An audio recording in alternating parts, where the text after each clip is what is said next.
Robert Mugabe Kakyebezi wabwina abatura bo mu Kagwa Kinyaza Nyakaejo muri Mbarara City asimira abantu abo kwagira NRM. Basima ibwe mwe n'abatura mwe bari kunda NRM.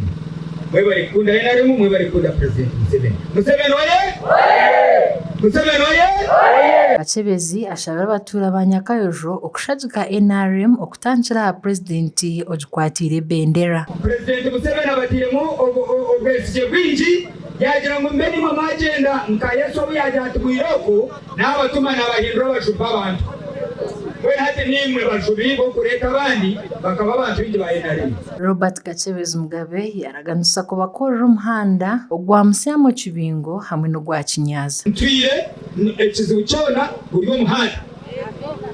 Nankara yogo nankara buriya. Nagureba shite amishote nagureba karandike nagureba. Kajo semurebe. Okamwe ntato mbazi guruba abo pana mashtagaro hati bureda yitu eriyone mariro rwuto rukorwa Musamo Kibingo kwera amare ejane itandika umuhanda gwanyu.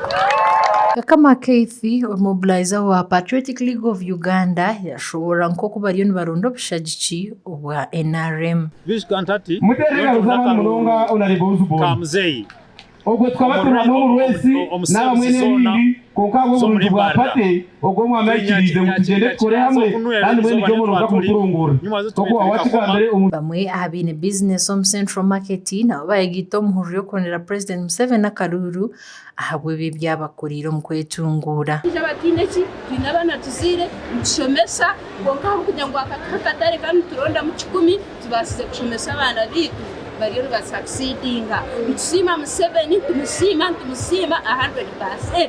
Echimpera Museveni Karuru nkaba ntine murumo ntine business ntine hokustama nukusiba nintembe yakonga kunaheze funa omushaba Museveni yatombeje akataraka kumukureba nafuna school fees y'abana banje. Mande Enoka umushubuzi yasima president abo kushagika abakazi ababasize kwetungura wena urya hasi abacarabo babiriga nazindi abo kubanimba abakunzire yabaha buri kimwe cyose yabatana mu ministry nati muri ba MP nati muri ba minister ngashimwe naki Museveni hoye Ihurije ya Parish Based Grassroots Mobilization ekatongozwe hebiro bitano byo ku 12/2025 iyo kororera President Museveni Karuru hamwe n'abakwatire NRM bendera.